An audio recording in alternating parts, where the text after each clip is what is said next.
දැන් අද මහා වැසි වහින දවසක් නේ. මෙන්න මේ වගේ බුදු පියාණන් වහන්සේ වැඩ ඉන්න දවසකත් ලොකු වැස්සක් වහින්න පටන් ගත්තා. ලොකු වැස්සක් වහින්න ගොරෝලා කළු කරලා තිබුණා. අලුත මහාන වෙච්ච හාමුදුරුවෝ ටිකක් මගපල ලැබලා එහෙම නැති මේ වැස්ස දැකලා වැස්ස ගැන කතා කර කර ඉන්නවා. වහින්න වගේ කී ඔය අපි කතා කරනවා වගේ කතා කර කර ඉන්නවා. ඔහොම කතා කර කර ඉන්නකොට බුදු පියාණන් වහන්සේත් ඔතනින් වඩිනවා. ඊට පස්සේ බුදුහාමුදුරුවෝ දැකලා මේ කට්ටිය කියනවා බුදුහාමුදුරුවනේ අද නිකන් වහින්න වගේ නේද කියලා. අර අපි කියනවා වගේ මේගොල්ලොත් කතාව කිව්වා. බුදුහාමුදුරුවෝ බුදු පියාණන් වහන්සේලා මේ ඕන එකයි එපා එකයි එහෙම කියෝ ඉන්න උතුම නෙමෙයි. අවශ්‍ය කාරණාවක් තිබුණොත් කියනවා නැත්නම් ඔයාට කතා කරගෙන ඉන්නේ.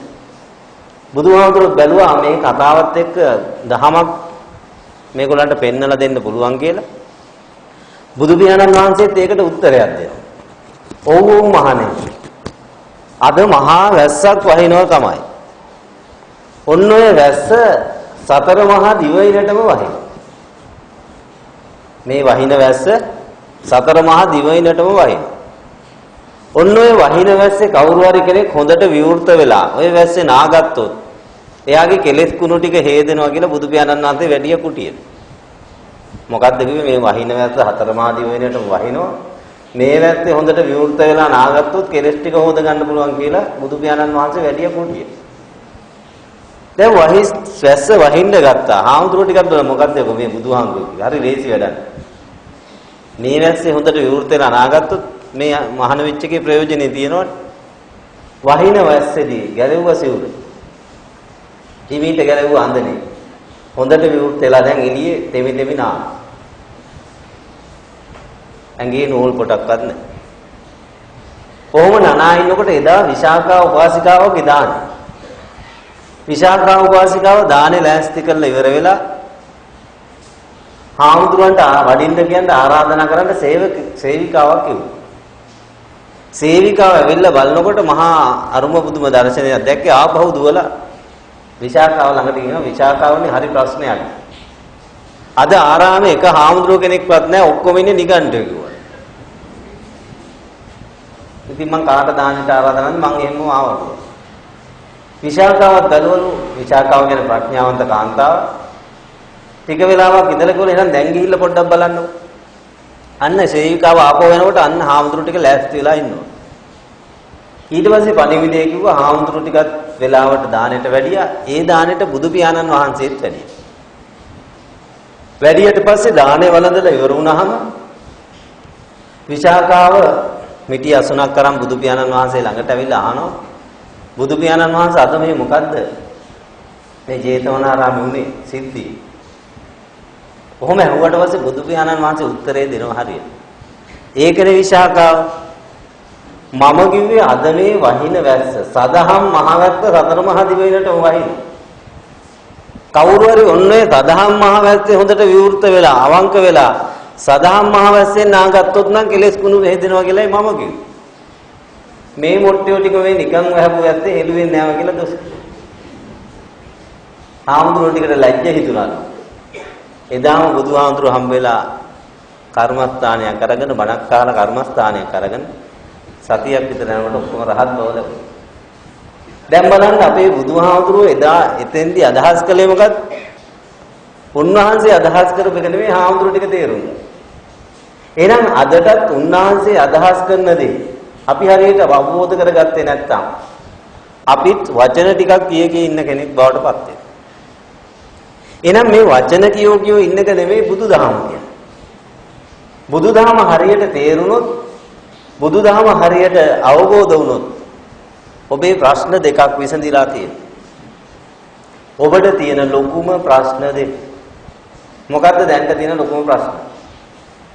කියන්න බෑ මේ පින්වතුන්ට තියෙන ප්‍රශ්න. Tamanට තියෙන ටික කියන්නේ. මොකක්ද සාලේ ටයිල් ටික අල්ලගන්නද? මොකද්ද තියෙන්නේ? රස්සා දුවට රස්සාවක් එක්ක පුතාගේ කතාව දෙකන්නේ කොහොමද තියෙන්නේ? ඔව්. එතකොට හොඳයි. හොඳ ආරම්භයක් තියෙනවා. ඒ උත්තරේ. අපිට තියෙනවා බරපතල ප්‍රශ්න දෙකක් මේ දැනුත් මුහුණ දෙන්න වෙන තියෙනවා. මේ දැනුත් ওই ප්‍රශ්න දෙකෙන් එකකට හෝ දෙකටම මුහුණ දෙන්න පුළුවන්. මෙන්න මේ ප්‍රශ්න දෙකට උත්තර හොයාගත්ත කෙනාට කියනවා බෞද්ධයෙක්. මේ ප්‍රශ්නෙට උත්තර නැත්නම් තාම බෞද්ධ වෙලා නැතුව යනවා. අපි බලමු මේ ප්‍රශ්න දෙක මොකක්ද? මෙතන ඉන්නවද මැරෙන්නේ නැති කෙනෙක්? අත උස්සනවා. චුත වෙන්නේ නැති කෙනෙක්, මැරෙන්නේ නැති කෙනෙක් ඉන්නවනේ අත උස්සන්න. මම අහන්නේ මැරෙන්නේ නැතු නෑ වගේ ඉන්නේ නෑ නෙවෙයි. එහෙමයි ඕන තරම් ඉන්නේ. මෙතනින් ඔක්කොම මැරෙනවද නැද්ද දවසක? මැරෙන. ඒක කොයි වෙලේ වෙන්න පුළුවන්? අත උස්සනවන්න අද රෑ මම මැරෙන්නේ නැහැ කියලා සහතිකයක් දෙන්න පුළුවන්. ඒත් කවුරුත් නැද්ද? බලන්නකො අපේ ඉන්න තැන. අහත උසට බලාපොරොත්තු වෙයි අද රෑ චුවර් නැහැ. අද රෑ හරි හෙට රෑ හරි කවදා හරි රෑක අපි ඔක්කොම යනවද නැද්ද? යනවා. ඔන්න ගියාට පස්සේ ඔබට යන්න තියෙන්නේ කොහෙද? කවදා හරි චුත වෙනවා. ඒක මේ දැනුත් වෙන්න පුළුවන්. කර්මක්ෂය මරණයක් තිබුණොත් ඇඟ කොච්චර හයිය තිබුණත් මේ ශරීරය කොච්චර ශක්තිය තිබුණත් එක තප්පරයක් මේ මනුස්ස ලෝකේ ඉන්න බෑ. මොන කයිවාරු කෙනෙක්. මේ ළඟදී මම මලගෙක ගියා. අවුරුදු 28ක තරුණ පුතෙක් යෝධ පැටියෙක් වගේ. අර අර ඇඟ හදන තියෙන බොඩි බිල්ඩින් මොකක්ද කියලා එක. ඔන්න ඔය විදිහට හදලා යෝධ පැටියෙක් වගේ ෆොටෝ එක දැක්කා. නහරයක් පුපුරලා මැර. මොන බිල්ඩින් වලත් අන්තිමට නහරේ පුපුරලා යන්න ඕන. හැබැයි යාගේ කය හොඳට හයිය තිබුණා. ඕවා කර්මක්ෂේම. මිනිස්සෙක් හැටියට ඉන්න තියෙන කර්ම ශක්තිය ඉවුනාට පස්සේ එක තප්පරයක් ඉන්න බෑ. ඔය නහරයක් පුපුරලා හරි හදවත ඉර වෙලා හරි මැරෙන්නේ. එහෙනම් එහෙම එකක් අපිට තියෙනවද නැද්ද කියලා අපි දන්නවද? අපි දන්නවා. අන්නේම මරණයක් හරි කවදා හරි කොහොම හරි මරණය අපි කරා එනවා. ආවට පස්සේ අපිට යන්න තියෙන්නේ කොහෙද? වැරදුනාට කමක් නැහැ කියන්නේ. අපිට යන්න තියෙන්නේ බහුතරයක් 99ක් සතර පහ. දැන් අත උසන්න සතර පහ කත වෙන්න කැමතියි. කවුරුත් නැහැ. හැබැයි බහුතරය යන්නේ සතර පහ. මේ මම නෙමෙයි කියන්නේ. භාග්‍යතුන් වහන්සේගේ දේශන. මනුස්ස චුති සූත්‍රයේ සංයුත්ත නිකාය 5 දෙවනි කොටස 350 බුදු පියාණන් වහන්සේ නියපිටට පස් ටිකක් අරන් ආනවා හාමුදුරුවන්ගෙන් මහණෙනි මගේ නියපිට පස්ද වැඩි මහ පොළවේ පස්ද කියලා. කොහෙද වැඩි? මහ. අනේ භාග්‍යතුන් වහන්සේ ඔකට උත්තරයක් දෙන්න බෑනේ. හරිම සුවල්පයයිනේ ඔබ වහන්සේගේ ශ්‍රී හස්තේ තියෙන්නේ. කලාවෙන් කලාවක්වත් නැහැ. හරිම චුට්ටයි කියලා හාමුදුරුවෝ ටික උත්තරයක්. මහණෙනි ඔන්න ඔය වගේමයි. මහ පොළවේ පස්තරමට මිනිස්සු හිටියත් ඔය මිනිහෙක් චුත වුණාට පස්සේ ආපහු සුගතියක උපදිනවා නම් මගේ මේ නියපිට පස් වගේ අනිත් සියලු දෙනා සතර පහ. වැඩිම හරිය උඩද යටද? අපි මිනිස්සු එනම් මේ අපිට කියපු සූත්‍රය.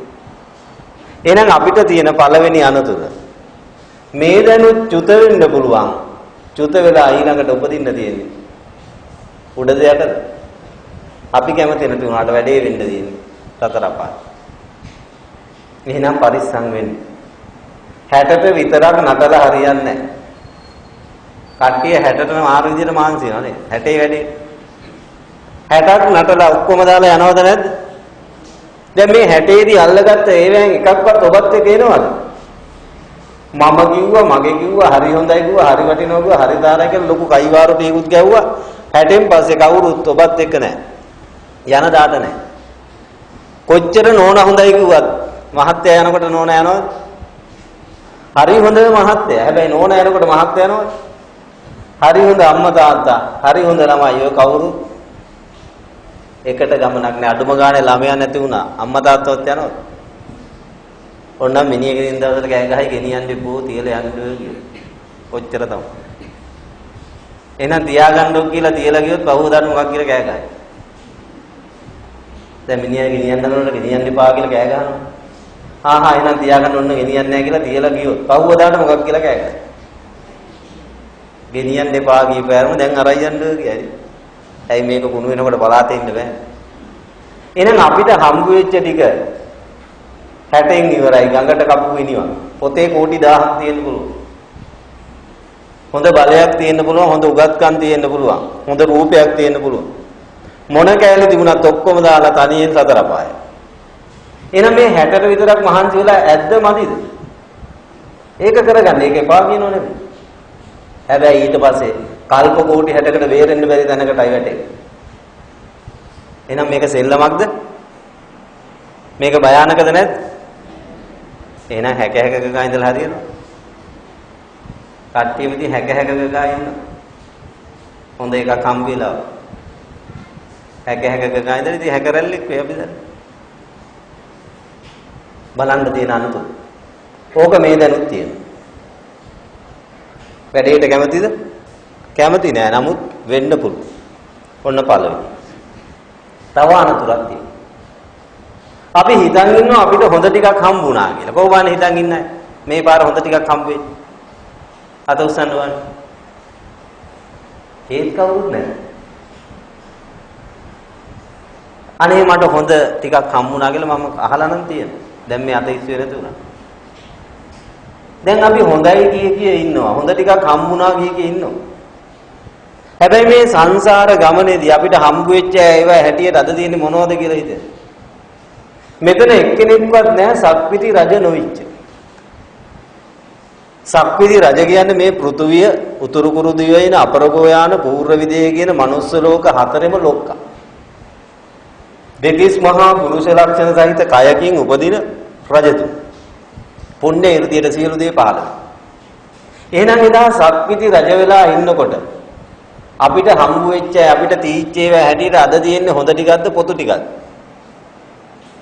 ඔය ලෝක හතරෙම ලොක්ක වෙලා ඉන්නකොට තීච්ච ඒවා හැටියට අද තියෙන්නේ හොඳ ටිකක්ද පොතු ටිකක්ද? කියන්න දුක තමයි වුණත් ඇත්ත මොකද්ද? පොතු. එකවරක් එක හාමුදුරු කෙනෙක් ගෝමයේ පින්ඩූපම කියලා සූත්‍රයේදී බුදුහාමුදුරන්ගෙන් අහනවා භාග්‍යවතුන් වහන්සේ මේ ලෝකේ චූටි තැනක්වත් එක තැනක්වත් නැද්ද? හොඳයි කියන්න පුළුවන්. බුදුහාමුදුරුවෝ කියනවා මහාන එහෙම හොඳ තැනක් මේ ලෝකේ තියෙනවා නම් මේ ලෝක සත්‍යය එතෙන්ට ගියාට පස්සේ එයාට හොඳින් හිටිය හැකියි. දැන් අපි කොහේ හරි දිව්‍ය ලෝකයක් හරි බ්‍රහ්ම ලෝකයක් හරි තියෙනවා වගේ. එහෙනම් ඔක්කොම පින්ටික් කළා එතෙන්ට ගියාට පස්සේ එයාට ප්‍රශ්නයක් එන්නේ නැහැ නේද? මහාන එහෙම එක තැනක්වත් මේ තුන් ලෝකෙම නැහැ කියලා විමාත කාලා ගොම කෑල්ලක් අරන් පෙන්නනවා. මහාන මෙන්න මේ ගොම කෑල්ල තරම්වත් හොඳයි කියන්න පුළුවන් එකක් මේ තුන් ලෝකෙම නැහැ. එහෙම කියලා උන්වහන්සේගේ පරණ අතීත සිද්ධියක් කියන. පෙර අත්භවයක ලැබපු දේ. මහාන මම පෙර අත්භවයක සක්විති රජෙක් වෙලා හිටියේ. සක්විති රජ වෙච්ච මට තිබුණා රාජධානි 84000ක් මායට. මායට තිබුණා රාජධානි 84000. ඔන්නේ 84000 මට තිබුණා රජගෙවල් 84000. ඒ රජගෙවල් වල හිටියා මට බිසෝරු අගමෙහෙසියෝ 84000. ඒ අගමෙහෙසියන්ට හිටියා මට දාව පුත්තු 84000. ඒවැය තිබුණා මට ඔටුනු රත්තරන් ඔටුනු 84000යි රත්තරන් රාජාසන 84000යි රත්තරන් ඇඳවල් 84000යි රත්තරන් සෙරෙප්පු 84000යි රත්තරන් පිඟන් රත්තරන් කෝප්ප 84000යි මට තිබුණා වාහන 84000ක් මංගල ඇත්තු 84000ක් මංගල අස්සය 84000ක් ඕන වෙලාවක කිරි ගන්න පුළුවන් එළදෙන්නු 84000ක් මට මහන ඇඳුම් විතරක් තිබුණා කෝටි 84000ක් මහන උච්චර හම් වෙලක් මට වැඩක් වුන්නේ නැහැ. ඒ ටිකත් කැඩුනා බිඳුනා නැති වුණා මමත් එතනින් චුත වුණා. 84000 ගානේ හම්බෙලත් උන්වහන්සේට වැඩක් වුණාද? දැන් හතරවත් අපිට තියෙනවා. හතරවත් නැති අපි මේක කොහොමද කරගන්නේ? ඔන්න ළමයි හතරක් නම් ඇති ඔච්චර දුන්න. 84000 ගානේ හිටියත් උන්වහන්සේ එදා පෙරදුනා. එහෙනම් මෙන්න සක්විති රජ වුණත් එදා තීච්චේව හැටියට එනම් අද තියෙන්නේ හොඳද පොතුද? පොතුයි. මෙතන කවුරුත් නැහැ සක්‍ර දෙයියනෝ වෙච්ච. ටිකක් කිව්වම ආඩම්බරයි. ඉතින් ආඩම්බර වෙන්න දෙයක් නැහැ. දැන් සක්‍ර දෙයිකම තියනවද ඉවරද? ඉවර වෙලානේ මෙතෙන්ට ඇවිල්ලා තියෙන්නේ. සක්‍ර දෙයිය වෙලා එදා ඉන්නකොට දීච්චේව හැටියට අද තියෙන හොඳ ටිකක්ද පොතු ටිකක්ද? හොඳ ටිකක්ද පොතු ටිකක්ද? පොතු. මෙතන නෑ මහා බ්‍රහ්මයා නොවිච්ච කවුද? මහා බ්‍රහ්මයා වෙලා ඉන්නකොට දීච්චේව හැටියට අද තියෙන හොඳ ටිකක්ද පොතු ටිකක්ද? දැන් ඉතින් බලන්න මේ ලෝක තුනේම ලොක්ක වෙලා ලොක්ක තුන් දෙනා වෙලා දිනවා. හැබැයි හරයක් හම්බුණාද? දිනුවද? පෙරදුනා. දැන් එහෙනම් අපි අද මේ කැරකි ඉන්නේ හොඳ ටිකක් වගේ වටේද පොතු ටිකක් වටේ. ඉතින් පොතු ටිකක් වටේ කැරකි ඉඳලා මලොත් මක් වේ. පොතු වටේ කැරකිලා ඉතින් කැරපොත් එක්ක. එහෙනම් බලන්න. අපි අද ඉන්නවා හොඳ ටිකක් කියලා හිතා. අනන්ත සංසාරේ මේ ටික අපිට ඕනාවට වැඩියක් හම්බ වෙලා තියෙනවා. මේ පළවෙනි පාර කියලා හිතන්න එපා.